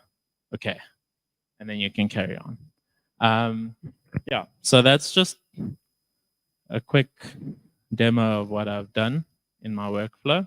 Then speaking of pipelines and Chekhov and Terraform docs, the only reason I bring this up, and I'm trying to make this talk really quick, but the only reason I bring this up is because if you integrate into your CI/CD pipelines, you can add both of these tools into your pipeline. So you can have Chekhov monitoring your code as you push your code before it gets merged into your main branch or your production branch, or however your branching strategy works.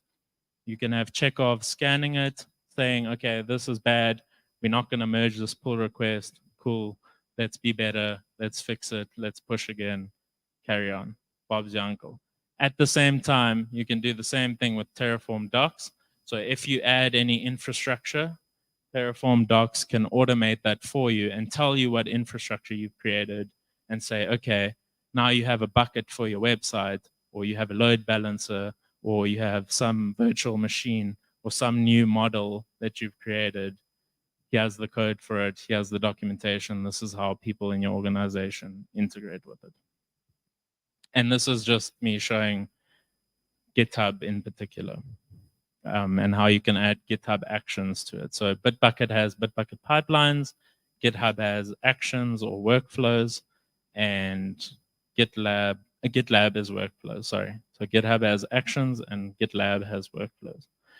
This will all make sense why I'm bringing this into the conversation in a little minute. Okay, so now all of that said, the things that I love about GCP comes directly from that workflow, right? Google typically gives you all of this stuff out the box, right? Now, before I go into that, like we mentioned in Google I/O, AI everywhere, that's all it was. So I had to put the slide in because Vertex is on Google Cloud, and it's awesome, and it's Hugo's best friend because it's one place for all of your needs. You have your model garden, which has Palm 2, and any other models that you wanna use out of the box, and you can fine tune them. Yeah, got his approval. One more thing that we have actually been using at our company is called Gen App Studio or Gen AI Studio, Generative AI Studio. And a demo that we actually did for a company was really, really cool and I think worth mentioning. But what we did was we built a chatbot in like 5 minutes for them based purely off of their about or their frequently asked questions. So we took those URLs for the frequently asked questions. We created the what do you call it? The knowledge base, sorry. So that was now its knowledge base. So remember in Hugo's talk, he was talking about how you create this perimeter around knowledge that is protected by Google Cloud. So you don't want other people knowing what information your company has. So this way we took the FAQs from a company, put it in a knowledge base, and we built a chatbot that would only respond to things related to the FAQs of that company. And that's, I think, worth mentioning in this Google Cloud talk. So Gen AI Studio is one of the most amazing things that came out of I/O, Google I/O. Then another thing, in my experience, I mean, we worked with a lot of enterprise customers, and we kind of had to build out our own best practices and guidelines from scratch back in the day, you know, because I'm super old and stuff. So like 5 years ago, we were trying to figure out what the best practices were for Terraform. Google gives you that guide. It tells you what your best practices should look like, how you should organize your outputs, how you should access certain information, how you should structure all of your Terraform, your infrastructure as code. Another thing that's been super useful to me getting into my GCP journey has been something called Google Developer Cheat Sheet. And it's one site that gives you all of the Google Cloud Platform services in this kind of format. And you can kind of click around. I went into Vertex here, straight into the documentation. We'll tell you a little bit more. So if you do want to learn more about Google Cloud in particular, Google Developer Cheat Sheet is your place to be. It has links directly to their documentation. It has a list view if you don't like that pretty animation. And then it also has, I'll give it a second.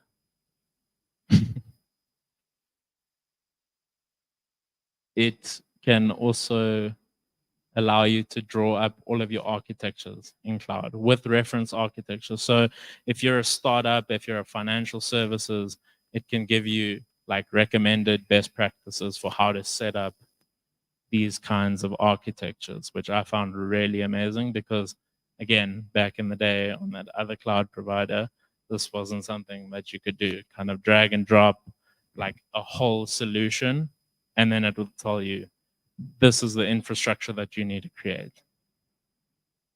So, yeah, I think that's quite exciting.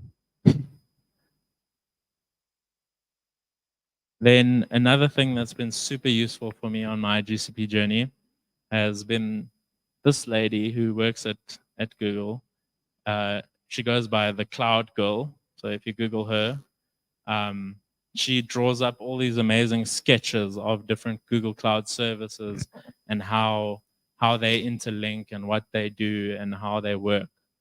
So I thought this was super useful. If you want to get into data science, which I'm trying to do, obviously, because AI, everything, everywhere, all the time, all at once.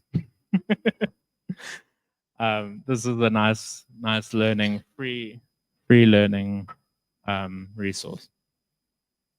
Then another thing, and I thought it's worth mentioning this because it's something that we struggled with a lot when, so Synthesis is a consulting company, and whenever we would go to our customers, it would take really long to get onboarded to that organization and get access, and then firewalls block everything and this and that. And what Google have done is they've created a cloud shell, right? But they also have this concept here of opening your editor. So out of the box, you get 5 gigs of storage on this virtual machine, and you can open this editor, and it's basically like Visual Studio Code. You can just clone your repositories, whatever you want, directly into there. You don't need to have 100 different applications open. You can do it straight from this editor. And yeah, it's been a game changer for me. So I thought that was worth mentioning. And then this, like I mentioned in the beginning, right? So this is probably the crux of my whole talk. So if you remember, I mentioned some public cloud providers control tower, right? This is what Google does, and it's what Google does best. They open source everything, right? What this is in particular is called Cloud Foundation Fabric. Cloud Foundation Fabric has blueprints out of the box. All those architectures that I showed you on the cheat sheet, all of them are there in Terraform, ready to go. You open your editor, you open your Cloud Shell, you open your editor, you clone the repository, you deploy it into your organization, and then you tweak it however you want. Customizable, open source. This in particular, it's called FAST.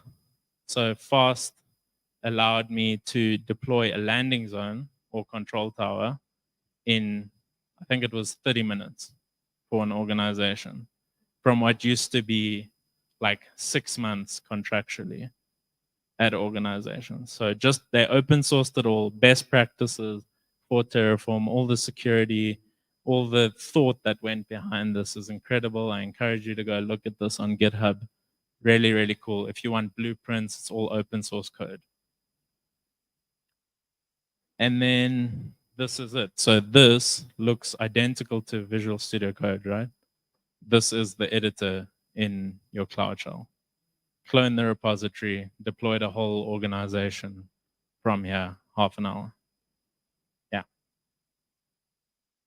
And just for all of you, these are my GCP love drugs.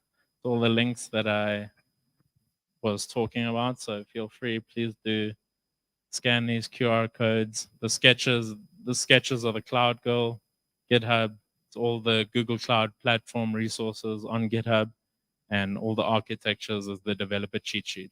So feel free to play around, look around. Yeah, and I think that's me. Thanks, LP. Any questions for LP?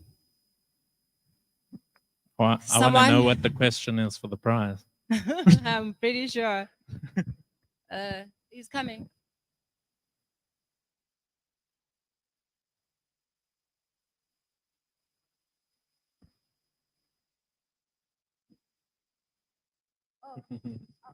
I'll take this one in the meantime. So How's it? I've heard a lot of stuff that you mentioned, but I don't know most of them.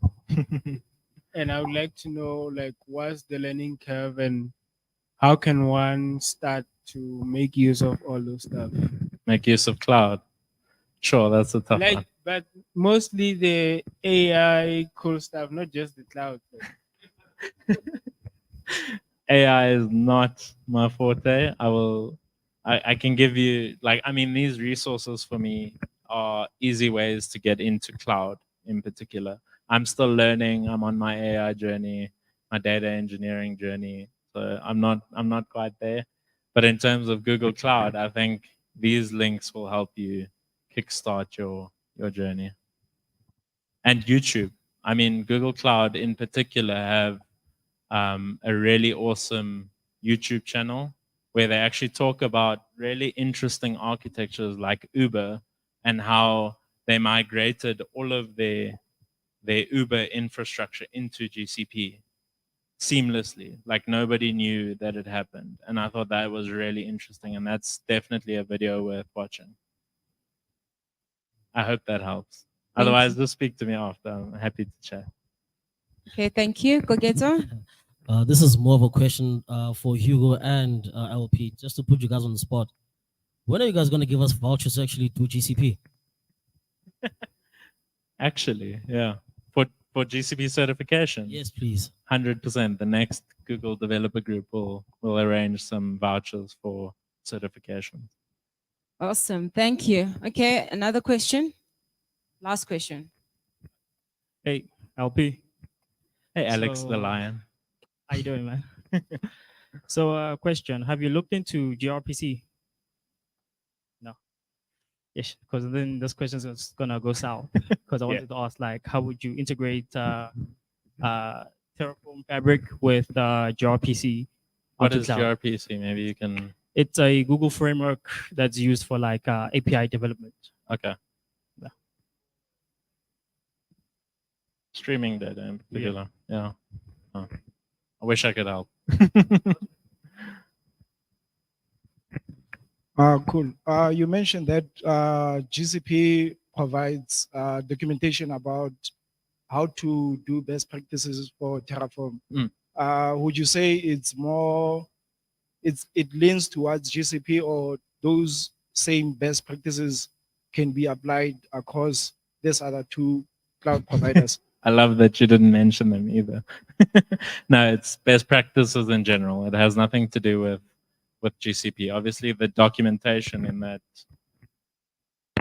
in that video is GCP specific, but it's best practice across all providers. So not even just cloud, because obviously Terraform integrates and you can write your own providers for anything. Like Bitbucket as an example, or GitHub, they're providers for Terraform for that. So best practice in general, like what you should be doing, how you should be structuring all of it, just keeping conventions, because if you do open source something, you want a kind of standard. So definitely across all providers. Yeah. Thank you very much, LP. And just that question, right? Let me just get him to just check if I'm asking it correctly. Okay.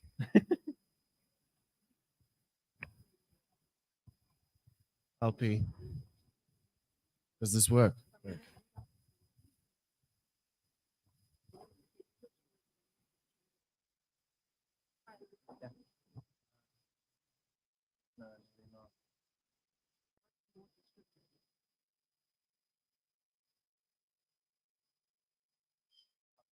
I mean, yeah. Rather than talk about guardrails, let them say what guardrails. Yeah, that's fine. I want to ask a question. Yeah. So, the things I work on are very narrow use case, but I also want to be a better software engineer. And I think when you start thinking about infrastructure as code, it allows you to look at code at a higher level. I want to be able to do that. So my question is, how can I get into infrastructure as code firstly, but then also start thinking about code from this higher level so that I can do the infrastructure as code well? Yeah. What is the best way to enter that learning curve? So in particular for Terraform, I think HashiCorp themselves have incredible like learning resources for Terraform in particular. But I think coming from a software background, writing your infrastructure for your applications, you kind of want to write it the same way a developer would write. Like you want to kind of future-proof things. You want to make sure that your naming conventions, your structure of how you go about things are logical. So, like in Terraform, as an example, there are ways to create multiple resources using a loop kind of structure. So getting into that, I mean, the resources that HashiCorp give you are incredible for it. So I think it kind of leans itself into that. Did I answer your question now? I guess what you're saying is the official sources are the best. Yeah. There's no secret source out there. Just go to the source. Go to the source for the source. Yeah. Thank you, LP. Awesome. Okay, so we're wrapping up now. Just gonna close, but I just want to ask that question. Let me come around.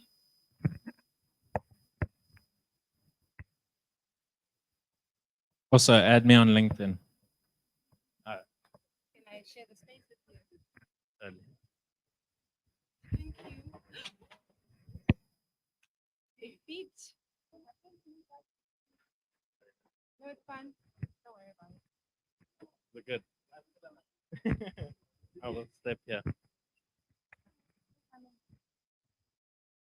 Okay, so LP has graciously decided to give away his Take A Lot voucher. So the question is simple. Les, are you gonna check for the first person to stand up or say their name? Should they say their name and stand up or what? Say their name. Say your name. Okay. Oh God. Yeah. Okay, I'm gonna read a sentence, right? And then you're gonna say your name if you've got the answer. Okay?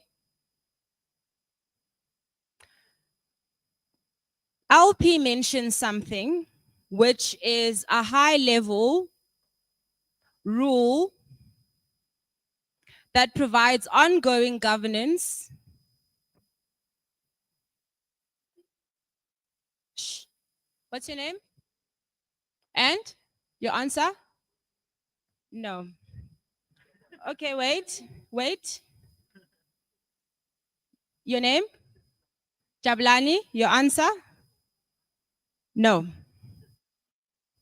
Can I finish the sentence? I'll start again.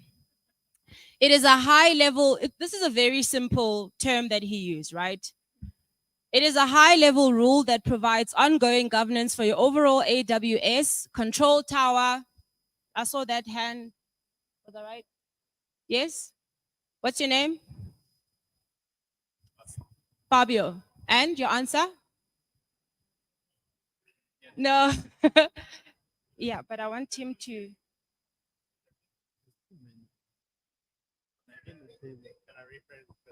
Okay. So I'm going to rephrase the question. What does AWS Control Tower give you? Literally one word. Yeah, there's more. Right. What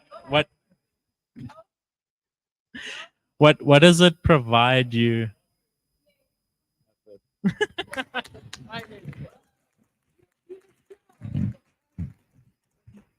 What's your name? Baza. Oh, okay, cool. You must see Twelo about your prize. Yes, thank you. Okay, that's about it. Simon? Simon?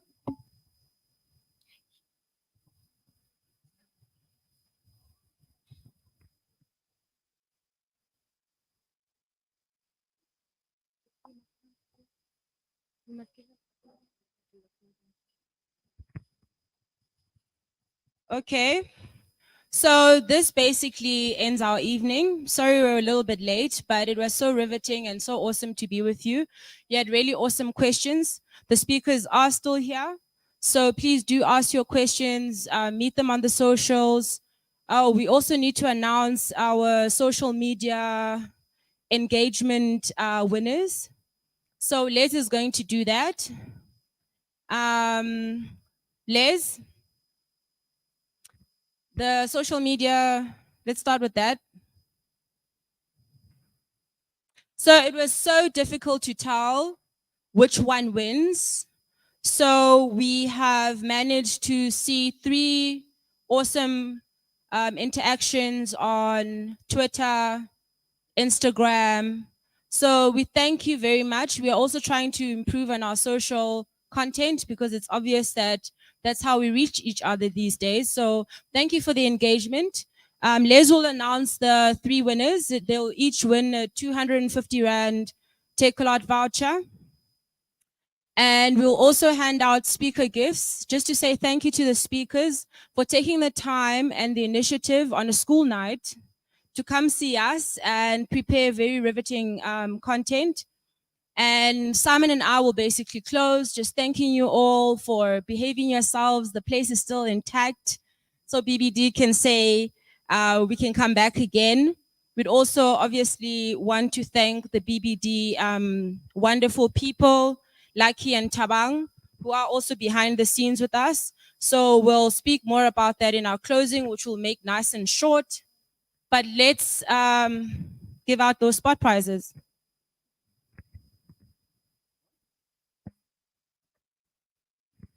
Okay, guys, so it's time to do the giveaway. There's a top 3, as already mentioned. So, drum roll, please. Okay, 3rd place goes to Refilwe.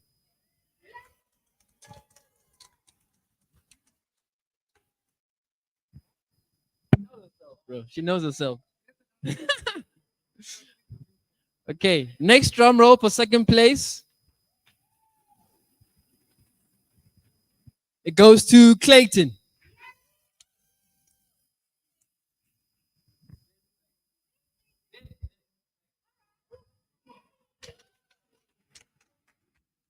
And the last prize, drum roll please, for 1st place, goes to Michaud.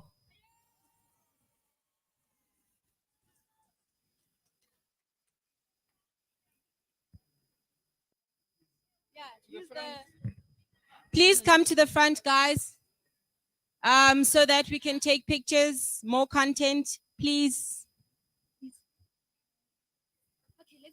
Misho, please come up. Did you see his content?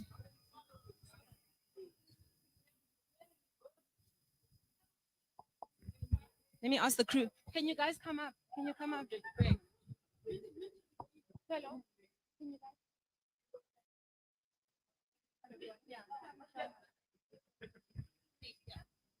No. Where's Michelle? No, Ben City. What content?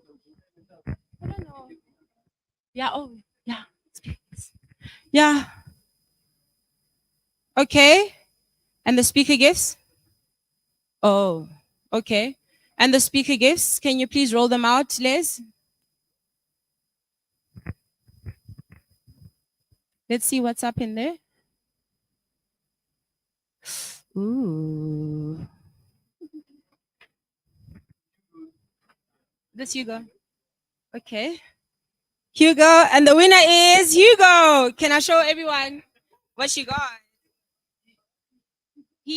No, speaker gifts.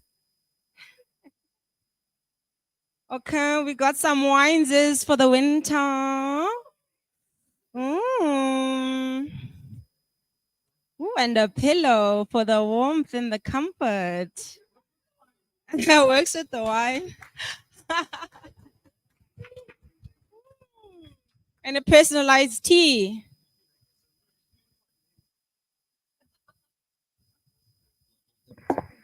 Thank you so much for your help. Where's PJ? Is he still here? Hi, PJ. Mobile. Go mobile. Thank you so much for coming a day early and still coming back the next day. We totally appreciate it.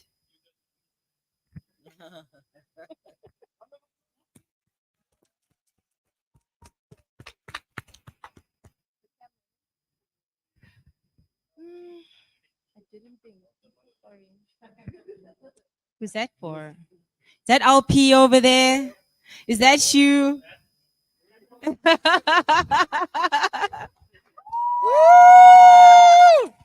Thank you.